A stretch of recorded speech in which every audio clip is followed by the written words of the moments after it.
नमस्कार, स्वागत है आपका डीडी न्यूज में। आपके साथ मैं हूं गौरव श्रीवास्तव और आप देख रहे हैं हमारा खास कार्यक्रम चर्चा में आज बात हम कर रहे हैं ईज ऑफ डूइंग से देश की प्रगति की और आर्थिक विकास की उस गाथा की जिसने बीते 11 सालों में व्यापार को सुगम और पारदर्शी बनाने के लिए तमाम अहम कदम सरकार द्वारा उठाए गए हैं। और ये कदम न केवल औद्योगिक गतिविधियों के विकास के लिए बल्कि देश को वैश्विक परिदृश्य में उभरती अर्थव्यवस्थाओं में शुमार करने के साथ साथ टॉप लेवल पर ले जाने में बहुत कारगर साबित हो रही है।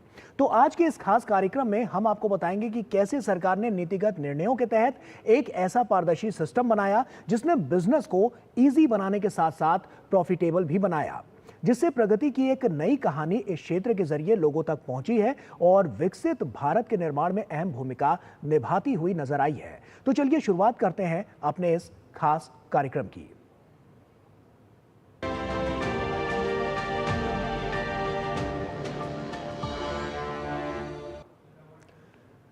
प्रधानमंत्री नरेंद्र मोदी ने समय समय पर भारत में ईज ऑफ डूइंग बिजनेस को लेकर बात की है। खास तौर पर देश विदेश के निवेशकों को भारत में व्यापार के लिए आमंत्रित किया है। आइए सुनते हैं उन्होंने क्या कहा है। साथियों, आप भली भांति जानते हैं हमने टैक्स रिफॉर्म्स किए हैं। जीएसटी के साथ वन नेशन वन टैक्स प्रणाली लाई गई है। कॉर्पोरेट टैक्स रेशनलाइज किया गया है। हजारों की संख्या में कानूनों में डीक्रिमिनलाइजेशन करने का काम हमने किया है। हमने ईज ऑफ डूइंग बिजनेस के साथ साथ ट्रस्ट ऑफ डूइंग बिजनेस उस पर भी उतना ही बल दिया है। के अलावा प्रधानमंत्री ने भारत आज सबसे तेज गति से बढ़ने वाली अर्थव्यवस्था है, इस तरह की भी बातें कई बार कई मंचों से कही हैं। प्रधानमंत्री नरेंद्र मोदी ने देश में आर्थिक बदलाव को इसकी वजह बताया है और आशा जताई है कि जल्द ही भारत दुनिया की तीसरी सबसे बड़ी अर्थव्यवस्था होगा। पिछले एक दशक में भारत विश्व की 5वीं सबसे बड़ी इकोनॉमी बना और बहुत निकट भविष्य में हम दुनिया की तीसरी इकोनॉमी बनने की दिशा में बहुत तेज गति से आगे बढ़ रहे हैं। आज विश्व में भारत बहुत तेजी से ग्रो करने वाला एक इमर्जिंग इकोनॉमी में इसका स्थान है।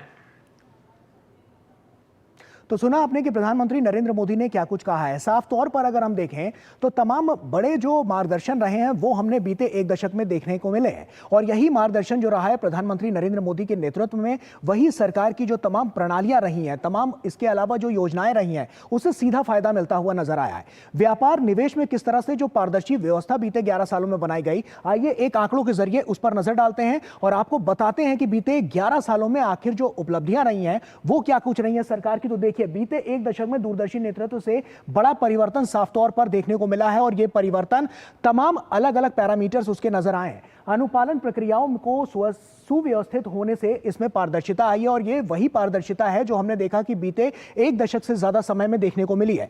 बड़े बदलावों से भारत तीसरा सबसे बड़ा स्टार्टअप इकोसिस्टम बना है और इसके अलग अलग पैरामीटर सामने आए हैं कि किस तरह से भारत की जो उभरती हुई छवि है वो वैश्विक रैंकिंग में भी आगे बढ़ती हुई नजर आई है। कुछ आंकड़े आपके सामने रखते हैं। वैश्विक रैंकिंग अगर 2014 की बात की जाए तो 142वें स्थान से 2020 में 63वें स्थान पर यह रैंकिंग पहुंची है, जिससे सीधा लाभ यहां के लोगों को और ईज ऑफ डूइंग का जो बिजनेस है उसमें मिलती हुई नजर आई है। इसके अलावा क्या कुछ रहा है, मेक इन इंडिया उद्यमशीलता को बढ़ावा देने में ईज ऑफ डूइंग बहुत अहम भूमिका निभाता हुआ नजर आया है। किस तरह से इसमें उद्योग एवं आंतरिक व्यापार संवर्धन विभाग ने इसमें निर्णायक भूमिका निभाई है और अलग अलग जो दिशा निर्देश थे उनका पालन करते हुए आगे की प्रणालियों को रखा गया है। पीएम मोदी ने व्यापार की चिंता को व्यापार करने में आसानी में बदला है और यह अपने आप में सबसे बड़ा परिवर्तन बनकर निकला और उसके बाद से ही हमने देखा कि जो दशा है और दिशा है वो बदलती हुई नजर आई। वर्ष 2023 से 24 की अगर हम बात करें तो भारत में 1.80 लाख से ज्यादा नई कंपनियां पंजीकृत हुई हैं और ये अभी बीते कुछ सालों में हुआ है। आप सोचिए कि 11 सालों में जब से इसकी शुरुआत हुई और उसके बाद से लगातार इसको कितना बूस्टअप मिलता हुआ नजर आया और तमाम जो इकोसिस्टम है, स्टार्टअप इकोसिस्टम है, उसको कितना बड़ा बूस्ट मिला, वो आंकड़े साफ तौर पर बताते हुए नजर आ रहे हैं। टैक्स की अगर बात करें तो टैक्स में किए गए परिवर्तन से व्यापार में बड़ी तेजियां आई हैं और इसमें बहुत बड़े बड़े बदलाव किए गए हैं, जो कहीं ना कहीं जो आधारभूत ढांचा है उसमें यह साफ तौर पर नजर आया है कि किस तरह से यहां पर नई चीजें देखने को मिली है। नई घरेलू विनिर्माण कंपनियों के लिए कॉर्पोरेट टैक्स घटाकर 15% किया गया और यह अपने आप में उस आंकड़े को दिखाता है जिससे सीधा लाभ जो है वो इस बिजनेस फोरम को मिलता हुआ नजर आया है। औद्योगिक विकास की दृष्टि से केंद्र और राज्य सरकार की में अगर हम बात करें तो 45,051 अनुपालनों को युक्ति संगत बनाया गया और जिससे सीधा लाभ मिलता हुआ नजर आया। साफ तौर पर देखें तो तमाम ऐसे प्रोडक्ट्स थे जिनको वैश्विक स्तर पर बनाया गया। एक जिला एक उत्पाद भी उसमें से एक था और उसके बाद भी उसमें नई नई प्रणालियां देखने को मिली जो वहां कह सकते हैं कि लोकल टू ग्लोबल जो बनाने की कवायद थी उसमें साफ तौर पर बहुत सार्थक होती हुई नजर आई। कुछ और आंकड़े आपके सामने रखते हैं। वर्ष 2014 से अगर 24 की बात करें तो एफडीआई प्रवाह 667.74 बिलियन अमेरिकी डॉलर रहा। एक बड़े आंकड़े को यह पेश करता हुआ नजर आता है क्योंकि हमने देखा है कि तमाम जो नीतिगत निर्णय लिए गए उसके बाद से ये जो तमाम जो आंकड़े निकलकर सामने आए वो एक नई इबारत लिखने के लिए बहुत कारगर साबित हुए हैं। वर्ष 2024 से 2025 की पहली छमाही में एफडीआई 42 बिलियन से अधिक यूएस डॉलर तक पहुंच गया और यह अपने आप में उस आंकड़े को दिखाता है कि कितना ज्यादा इस वक्त जो कारोबार हो रहा है वो होता हुआ नजर आ रहा है। और भारत जो एक बड़ा मार्केट इस वक्त सेटअप करके दे रहा है पूरी दुनिया को, तो उनकी नजरें भी जो है वो भारत पर टिकी हुई हैं। वर्ष 2020 की अगर बात करें तो प्रधानमंत्री ने पारदर्शी कराधान ईमानदार का सम्मान के लिए एक मंच लॉन्च किया और इससे जो है वो सीधा लाभ मिलता हुआ नजर आया। तो एक साफ तौर पर देखें तो एक लॉजिस्टिक परफॉर्मेंस इंडेक्स में भी अगर हम बात करें तो भारत ने अपनी स्थिति में 16 रैंक का यहां पर सुधार किया है और ये रैंकिंग धीरे धीरे और ज्यादा बढ़ती हुई नजर आ रही है। कुछ और आंकड़े आपके सामने रखते हैं। आप देखिए कि भारत की रैंक 2020 के 54 से बढ़कर 2023 में 38 हो गई और यह अपने आप में दिखाता है कि कितना गतिशील होते हुए वर्तमान में इसमें कितनी गतिशीलता आई है और इसीलिए लगातार हम जो आंकड़े देख रहे हैं वो लगातार बढ़ते हुए नजर आ रहे हैं और सकारात्मक परिणाम उसके देते हुए नजर आ रहे हैं। भारत में वर्तमान में 1.6 लाख से ज्यादा मान्यता प्राप्त स्टार्टअप हैं और ये वो स्टार्टअप हैं जो लगातार नौकरियां भी कर रहे हैं, मतलब नौकरियां भी देते हुए नजर आ रहे हैं। रोजगार सृजन भी जो है वो तेज गति से होता हुआ नजर आ रहा है जिसमें 17.6 लाख से ज्यादा नौकरियों का इसमें सृजन हुआ है और ये बीते कुछ ही सालों में हुआ है। 2014 में भारत में सिर्फ आपको बता दें कि 4 यूनिकॉर्न थे और 2025 तक ये संख्या बढ़कर 118 प्लस यूनिकॉर्न की हो गई। आप समझिए कि कितना बड़ा विकास यहां पर देखने को मिल रहा है और यही जो गति है वो लगातार बढ़ती हुई नजर आ रही है और यही सब गतियां हैं जो लगातार इस बात को भी उजागर करती हुई नजर आ रही हैं कि आखिर जो देश की दिशा है और दशा है वो साफ तौर पर नीति के जरिए और जो नियत रही है उसके जरिए किस तरह से निर्माण करती हुई नजर आ रही है और यही सब कुछ है जो आने वाले समय में भारत को जो तीसरी अर्थव्यवस्था उसमें बनाने में बहुत कारगर साबित होगा। तो आइए इसी पर हम चर्चा भी करेंगे, लेकिन वक्त यहां पर एक छोटे से ब्रेक का हो गया। ब्रेक के उस पार जब लौटेंगे तो देखेंगे कि 11 सालों में क्या कुछ और हुआ है जिससे सीधा लाभ जो है वो ईज ऑफ डूइंग को मिलता हुआ नजर आया है और पारदर्शिता किस तरह से नए नए वहां पर कीर्तिमान उजागर किए गए हैं। लेकिन यहां वक्त एक छोटे से ब्रेक का है, वापस लौटेंगे तो इस चर्चा में आगे बढ़ेंगे और उसके बाद जो अपने खास मेहमान हैं उनसे भी आपका परिचय कराएंगे। छोटा सा ब्रेक ले रहे हैं, जल्द हाजिर होते हैं।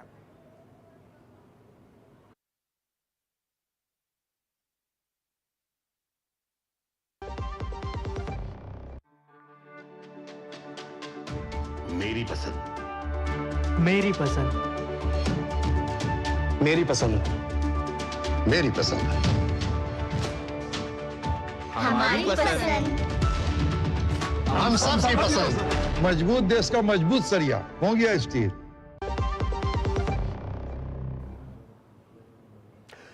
तो ईज ऑफ डूइंग की जिसकी हम बात कर रहे हैं और हमने देखा है कि किस तरह से ये गतिशील काम करता हुआ नजर आया। बीते 11 सालों की अगर हम जब बात करते हैं तो व्यवसायिक दृष्टिकोण से, व्यापारिक दृष्टिकोण से और जिस तरह से जो नीति और निर्माण की जो परिभाषा है उसको सार्थक करते हुए ईज ऑफ डूइंग नजर आया है और यही सब कुछ तो है जो हम जानते हैं कि बीते 11 सालों में किस तरह से जो सरकार ने तमाम अहम कदम उठाए हैं उससे गतिशीलता जो है वो और बढ़ती हुई नजर आई है। आइए इसी पर हम चर्चा भी अपनी करते हैं और अपने खास मेहमानों से आपका परिचय भी कराते हैं। आपको बता दें कि अपने साथ अब हमारे साथ इस वक्त जगदीश मित्रा जो कि एनएसडीसी बोर्ड सदस्य हैं वो हमारे साथ जुड़ चुके हैं। जगदीश जी बहुत स्वागत आपका। और उसी के साथ सबसे पहला सवाल जो मेरा है वो आपसे यही है कि हम देख रहे हैं कि जिस तरह से ईज ऑफ डूइंग को लेकर 2014 से लेकर 2025 में आज हम बैठे हैं, तमाम हमने ऐसे अलग अलग पैरामीटर्स देखे हैं जहां पर साफ तौर पर बड़ी उपलब्धियां हासिल हुई हैं। कैसे देखते हैं? सबसे पहले तो आप ये बताइए इस पूरे सफर को जो साफ तौर पर केंद्र सरकार के दृष्टिकोण से साकार होता हुआ नजर आया है।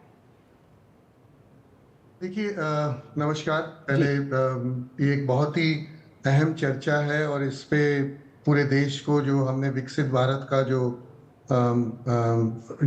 रास्ता तैयार किया है और जो हम जिस पे आगे बढ़ना चाह रहे हैं उस पे ईज ऑफ डूइंग बिजनेस एक बहुत मायने रखता है, ताकि व्यावसायिक संस्थानों को ऐसा मौका मिले जो इस तरीके से वो खुले और आगे बढ़े और नौकरियां भी हमारे देश में और युवाओं को अच्छी तरीके से मिले।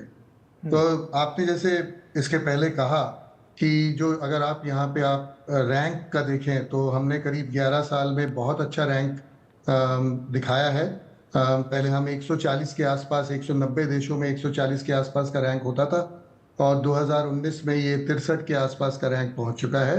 और मेरे ख्याल से अभी शायद विश्व बैंक की रिपोर्ट करती नहीं है, लेकिन जो अगर करे तो ये 63 से आगे होगा हमारा रैंक।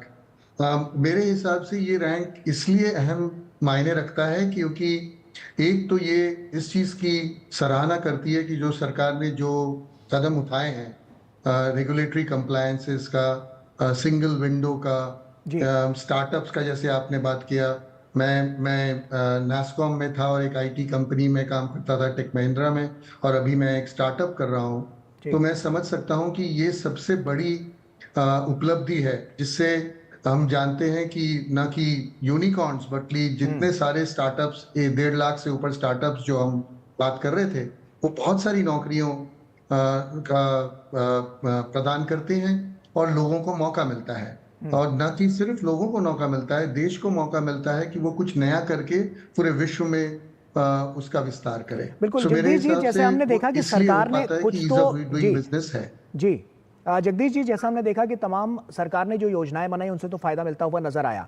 आपको क्या लगता है कि जो टैक्स में बड़े परिवर्तन किए गए उनसे कितना बड़ा इजाफा मिलता हुआ नजर आया? क्योंकि इस जो बिजनेस फोरम को हम कह सकते हैं कि यहाँ पर उसको बहुत ज्यादा यहाँ पर गतिशीलता मिलती हुई नजर आई है और एक पारदर्शी तरीका रखने से जो टैक्स उन्मूलन रहा है उसमें भी आयात यहाँ पर उनको मिलती हुई नजर आई है।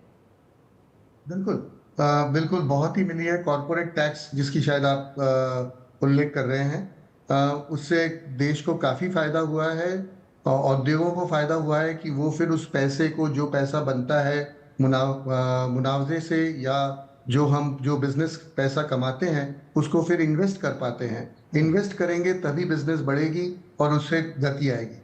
और बहुत सारी चीजों में भी आप जैसे जानते हैं, टैक्स सिर्फ एक चीज पे टैक्स नहीं होता है, हर चीजों पे टैक्स लगता है और अलग अलग बिजनेस को उस टैक्स का फायदा मिलता है। तो कहीं हमें प्रोक्योरमेंट पे, कहीं हमें एक्साइज पे, तो कहीं हमें एंजल टैक्स पे, डिफरेंट टैक्सेस जो होती हैं, उस देश के हर भाग को उससे फायदा मिलता है। और मेरे हिसाब से 10-11 साल में इस पे बहुत काम किया गया है।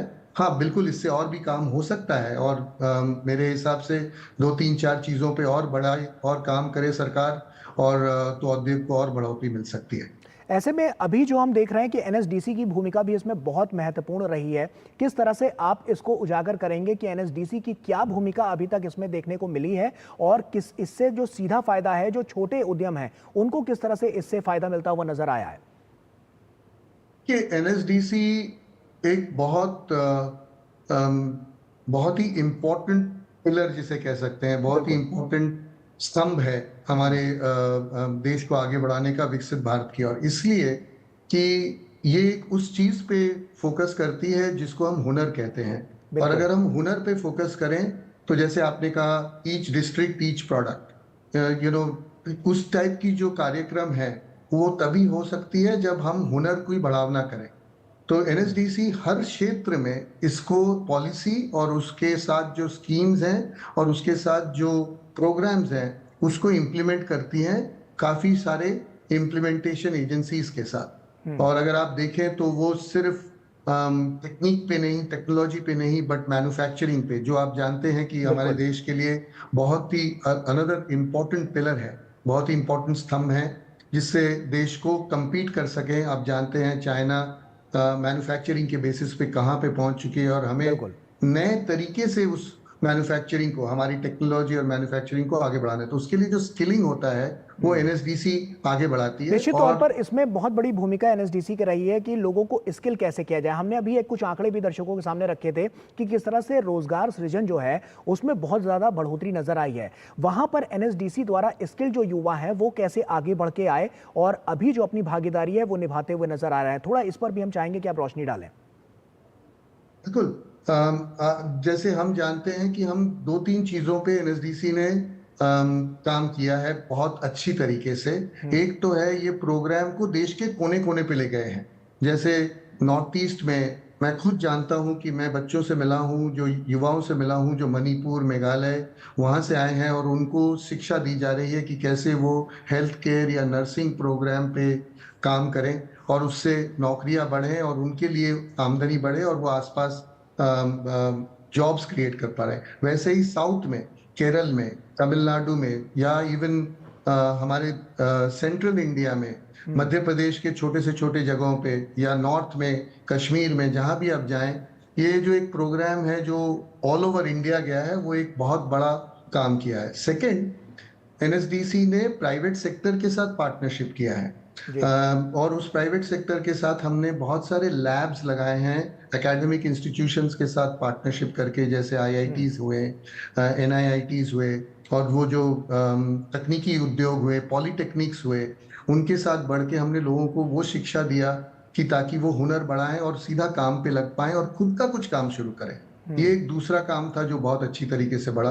और तीसरा, हमने उनको हर एक लैंग्वेज पे, उस क्षेत्र के लैंग्वेज पे और उन क्षेत्र की औद्योगिक जो क्षमता है उस पे हमने उनको ट्रेनिंग दी। जैसे आप जानते हैं कि नॉर्थ में कोई क्षेत्र जैसे उत्तराखंड हुआ, वहां पे कोई चीजें अच्छी बनती हैं तो हमने उनको बढ़ावा दिया, जबकि हमने साउथ में किसी चीज को जो बनती है उनको बढ़ावा दिया। तो we made it a lot more regional so that the regional people got importance, states were able to play a role और हम उन चीज को बढ़ा सकें।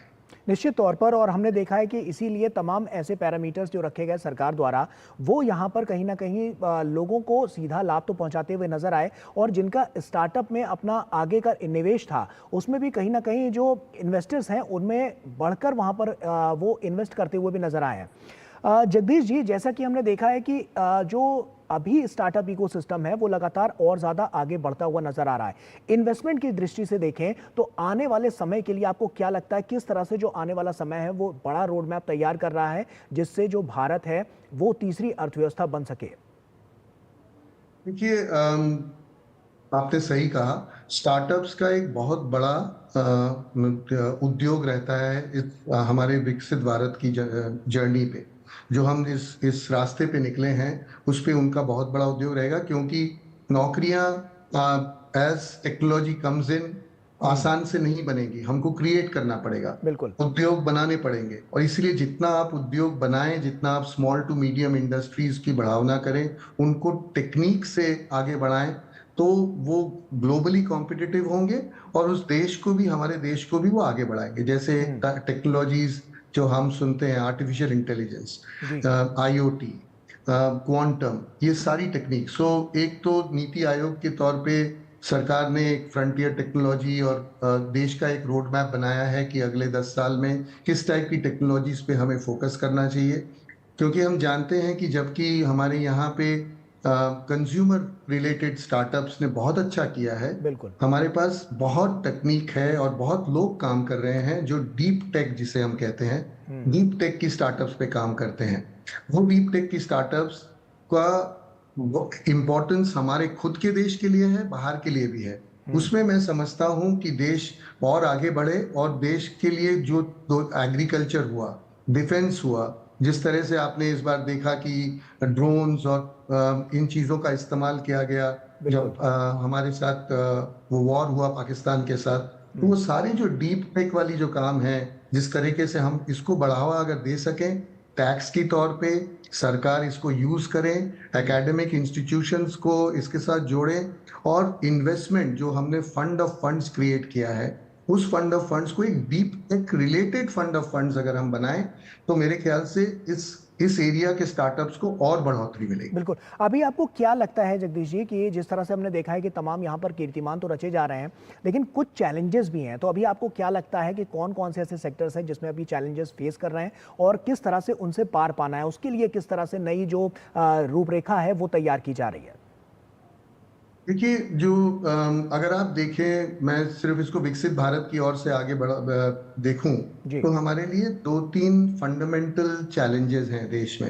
एक है एजुकेशन एंड सेकंड है हेल्थ केयर। और ये हमें हेल्थ केयर और एजुकेशन इस देश को स्ट्रांग बनाता है और इसलिए हमारा जो काम इस पे चल रहा है उसको मैं बहुत सराहना देता हूं कि जिस तरह से नेशनल हेल्थ मिशन, जिस तरह से हम नेशनल एजुकेशन पॉलिसी को लेके आए हैं, ये बहुत बड़ी काम हुई है। अब इसको हमें फैलाना है सारे देश में, इसको इम्प्लीमेंट करना है उस तरीके से ताकि हर जगह, हर गांव, हर डिस्ट्रिक्ट इसको इस्तेमाल कर सके और इसलिए हेल्थ केयर एंड एजुकेशन मेरे ख्याल से इस देश का सबसे बड़ा मापदंड होगा ताकि हम विकसित भारत की ओर बढ़ पाए। फार्मास्यूटिकल्स की हम क्योंकि बात कर रहे हैं, जैसे आपने हेल्थ सिस्टम से जोड़ा, इसी से जुड़ा हुआ मेरा सवाल है। फार्मास्यूटिकल्स की जब हम बात करते हैं, हमने देखा है कि ईज ऑफ डूइंग से वहां पर भी एक सिंगल विंडो के सिस्टम के जरिए लोगों को सीधा लाभ मिलता हुआ नजर आ रहा है। और हमने देखा है कि सिर्फ फार्मास्यूटिकल्स में ही अगर हम देखें तो तमाम स्टार्टअप्स नए शुरू हुए हैं जिन्होंने अपनी मेडिसिन में नई शुरुआत की है, किसी ने अलग अलग अपने जो दवाइयां हैं उसमें शुरुआत की है, और इसके अलावा हम इंजेक्शंस में भी देख रहे हैं कि वहां पर भी शुरुआत की गई है। मेरा सवाल यह है कि अगर हम इस आधारभूत ढांचे को देखें तो यहां पर जो सिंगल विंडो सिस्टम लगाया गया है वो फार्मास्यूटिकल के क्षेत्र में, इसके अलावा हेल्थ सिस्टम में कितना अपना योगदान देता हुआ नजर आ रहा है और इससे कितना फायदा लोगों को मिलता हुआ नजर आ रहा है? आपने देखा है, बिल्कुल ये एक बहुत ही इम्पोर्टेंट क्षेत्र है क्योंकि न कि सिर्फ हमारे विदेश में इसका एक्सपोर्ट बहुत अच्छी तरीके से हो सकता है, लेकिन हमारे देश के जो इस तरह से प्रधानमंत्री ने इस चीज को, आपको पता होगा कि वो जो ब्रांडेड मेडिसिन के अलावा जो देश की ऐसी दवाइयों का उन्होंने क्षेत्र खोला है और ताकि लोगों को मिल पाए, ताकि जो हमारे देश के गरीब हैं उनको उतने पैसे देके नहीं लेने पड़े, बल्कि कम पैसे में उतना ही फायदा हो सके, जो वो मेडिसिन मिल जाएं जो हमारे देश में बनी हो और वही काम करें। तो इसलिए फार्मास्यूटिकल इंडस्ट्री का एक बहुत बड़ा उद्योग रहता है। और आपने देखा है कोविड के समय वैक्सीन की जो फैक्ट्री थी वो हमारा देश था। हमारे यहाँ से जो फैक्ट्रीज के वैक्सीन निकले वो न कि देश में लेकिन विदेश को भी बनाए गए। हमने खुद अपने इंडिजिनस वैक्सीन बनाए। So pharmacy industry is a very important industry और इस इंडस्ट्री का single window scheme is only going to help and develop because ये जो बिजनेस है ये मेडटेक हो रहा है, ये सिर्फ फार्मेसी नहीं है, ये टेक्नोलॉजी और मेडिसिन का एक साथ मिश्रण है।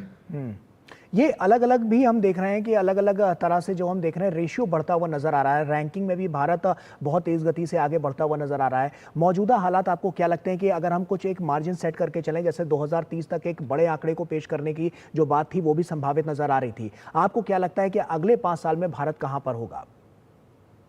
देखिए, मेरे हिसाब से तो भारत जिस तरह से आगे बढ़ रहा है, हम बिल्कुल तीसरे नंबर पे तो बिल्कुल पहुंचेंगे। मेरा दृढ़ विश्वास है कि अगले 5 सालों पे अगर हमारा जो जीडीपी ग्रोथ का जो नंबर हमने विकसित भारत पे रखा था, जो 8.5% के आसपास का हमको पहुंचना पड़ेगा, वो कभी एवरेज के हिसाब से कभी कम, कभी उस नंबर पे पहुंच रहा है। तो हमारा जो दृढ़ विश्वास होना चाहिए कि हर बिजनेस को, हर इंडस्ट्री को उस आंकड़े को पहुंचना है, उस आंकड़े को छूना है, उस टारगेट को रीच करना है।